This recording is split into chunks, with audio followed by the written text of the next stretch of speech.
So I'm not going to get into the science. I'm going to kind of get into the common thread between this presentation, which is the operations. I mean, Coronograph a little bit tricky to use, and I'm going to talk about the work that's been done in the institute to prepare these observations.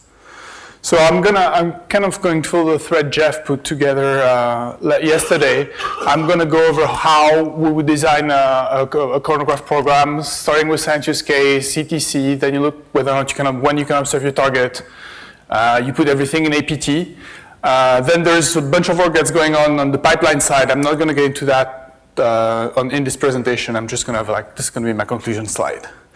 So science use case based mostly on discussions with the ESAC team. So we've laid down a bunch of science use cases that we used as baseline for all our work. So I'm just showing two of them here. So characterization of a known planet, characterization of known disks. These are real targets, real planets, real disks that have been published before. And we're just placing ourselves in the hypothetical case of we want to design a JWST program to follow up these objects. We actually have, well, I'm jumping to the conclusion, but we actually have sample APT files for all these targets. So they're public. If people are interested in playing with it, we're very happy to give them to everybody. So based on those, if you want to design this program, first thing you need to do is figure out how long you need to expose. So it's the ETC. The tricky part about coronography is that really the ETC has to, I mean, on top of the regular source of noise that you have background and you have all your detector noise and all that good stuff. You have to deal with the fact that a lot of the noise is coming from, you have a scene with two sources, a bright one and a faint one, and a lot of the noise comes. Oh, I'm not sharing? Where is my WebEx ball? There you go. Oh yeah, because Chaz was. Quick start. Start a video? No, it's not that. Not that. You don't want to see me. Top left of that window. Quick start. Oh, you got it. Thanks. There you go. Thank you.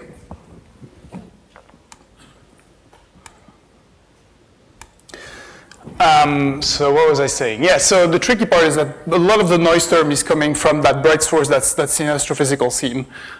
We had to go through, and the way in the high contrast community, the way this term, which is called the contrast, is calculated is a little bit different the way that the noise model was formalized in the ETC engine. So we had to go through some contortion to make it fit in one box, but that's been done. I'm not going to go over that. I'm going to go over the products that the ETC will be giving. So in here, I took a mirror scene with, I put a planet in there. So I put the planet, I think the planet is sort of right here. In the raw data, you don't see it. If you go to a calibrator star and you subtract the calibrator star that doesn't have the planet from the astrophysical scene, then you start seeing this planet here.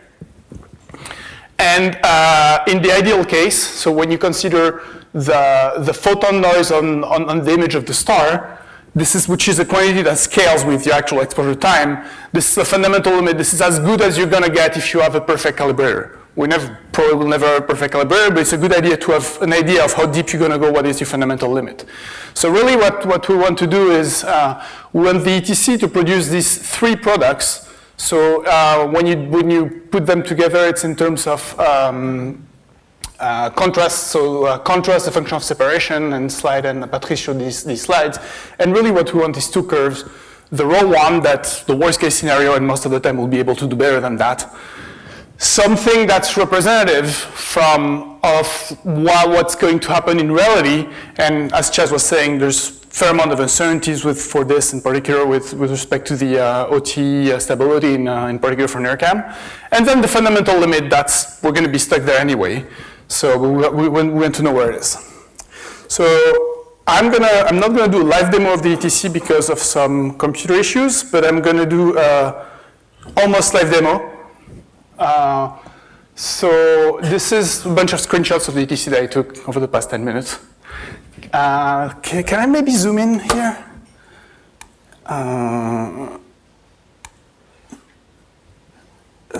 you guys can see it more, can see it better.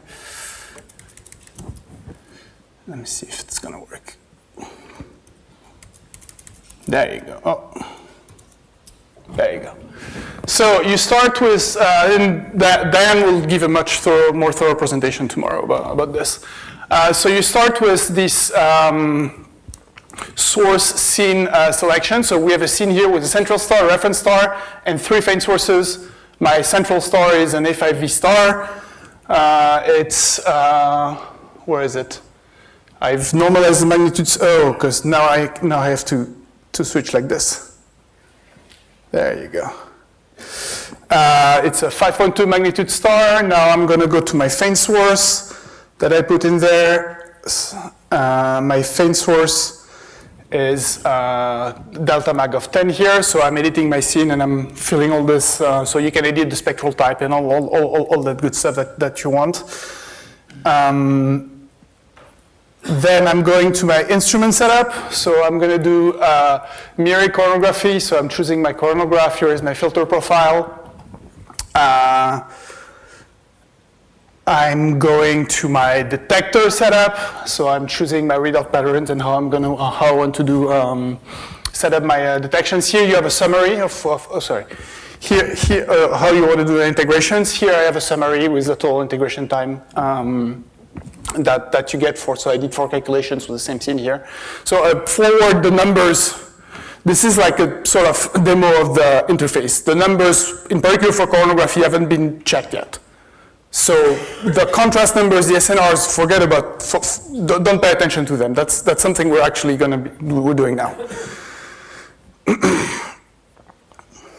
And so this is what the ETC will give you. So this is the mirror image of this system. So there's a faint source here. These are there's a bright source here that's hidden by the coronagraph. These are the 3 companions that I added here. I think this is the optimal case. So this is sort of the fundamental limit. So they appear very, very bright. They appear very high SNR. In this panel here, you can choose. I just ask for the SNR of one of these sources, but you can ask for the contrast profile. So you can get the contrast profile here. All right, and I think I took in this case the contrast in this direction here. You can also rotate your scene and take the contrast in a different direction. So here I rotated my scene, and so now all my planets are on the 4 quadrant of the coronagraph, so they're gone. And the contrast gets worse. Now you can go to NIRCam. So when you look at this, in this summary here, you see you have a warning for NIRCam here. So in this specific NIRCam calculation, was kind of designed on purpose. Forget about the contrast. We're still figuring out the contrast for NIRCam here. But for this specific NIRCam simulation, this is the same. The field is smaller. These are the same planets. You see 2 of them. The third one, you don't really see it. But I put the exposure time in a way that actually some of the pixels around my focal plane mask are saturated. So you're going to be able to track what is saturated and what's not saturated, because some of these sources that we're going to look at with coronography can be pretty bright. And sure enough, I reduce the exposure time and the saturation disappear here. So we pretty much have all the tools that we need to really design chronograph programs from the ETC standpoint. What's missing is checking all the numbers and implementing the more realistic PSF subtraction on top of actually, it's implemented, really checking it and making sure that it's not available yet, but it's implemented. So let's go back to the presentation. So you've heard target visibility. So first thing is I get my exposure time, then I need to figure out, can I even look at my target? So the story there, and you've seen that plot, not all sources can be looked at any time at any orientations. And so because it becomes a little bit tricky for coronography, so what is this? I need to get this one working. It's not working anymore. Huh. My demo doesn't work. Oh, okay, well, I need to kill it. And restart it. There you go. So this is good. This tool is going to tell you actually whether or not you can look at source and when you can look at it. Now, the reason we actually went through that is think you want to image a disk, so a ring. And because of the mask of all these asymmetric structures, you want to hit the ring at different orientations of the telescope, so you have the 360 symmetry to be able to see all the structures in the ring. Well, in that case, you need to be clever about the orients, and because JWST doesn't have much room, I mean, at any point in time, you only have plus minus 5 degrees, you need to really design your program you need to choose which orient you want, and then you need to put them in APT, and then APT is going to tell you if you can schedule them. And if it doesn't work, you have to go back to APT, and it becomes a kind of a complicated closed loop thing to do. So we designed this tool to right off the bat tell you what the numbers are more likely to work in APT. So you put a source here. All right, it's my favorite source. It's finding it on Simbad. I know that there is the semi-major axis of the disk is so these properties. I'm updating the plot, and there you go. So this tells you that the target is visible with JWST in these 2 periods of the year, and this is the range of aperture PAs that is available for this time of the year. The thickness of this line here is the plus minus 5 degrees. So it's not really plus minus 5 all the time. It can be plus minus 3.5. It can be a little more, but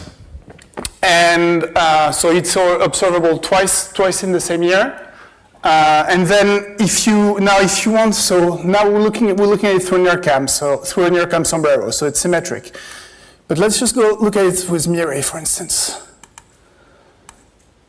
Okay, so with Mire, we don't want the object to hit the quadrants here.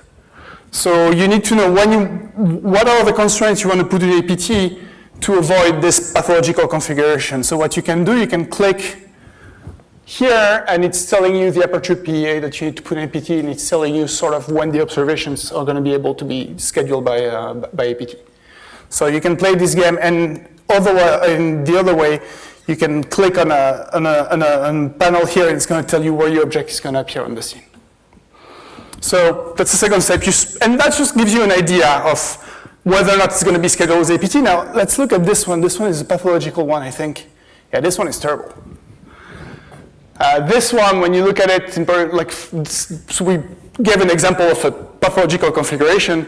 If you want to look at this object with the NIRCam bar masks, well, pretty much, this is a real planet. It's actually always on the wedge. So this tells you that you can't. This tells you that, well, you have to choose a different coronagraph for this object. This gives you one of the limitations that we're facing here. All right, so once you've done all of that, I'm going to talk about the coronagraph center sequence, as I said, to answer to Patrick's question. For most programs, you're going to have 2 roles. One role, so minus 5 degrees, plus 5 degrees, and you're going to go to reference stars. For some use cases, you might not need that, and there's a policy question we're drafting a policy document to address these exceptions.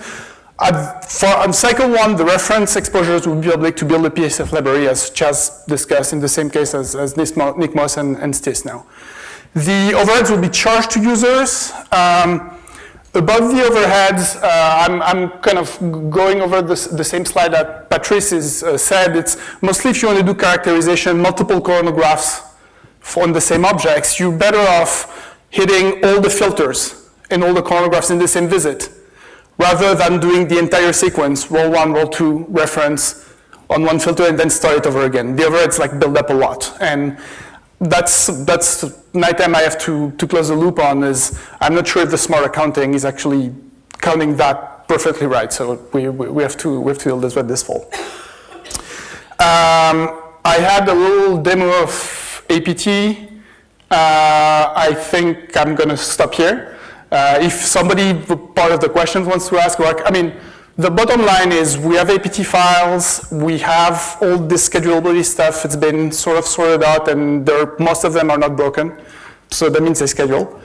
And so if you want to discuss them with me, if you have any interest, you can email me or come talk to me. And I'm not going over all this pipeline and stuff. Chas talked about it. I think the main idea here is the automated pipeline will be pretty conservative, and then we'll provide some tools for people if they really want to dig and get into the gritty details of the data. All right, thank you.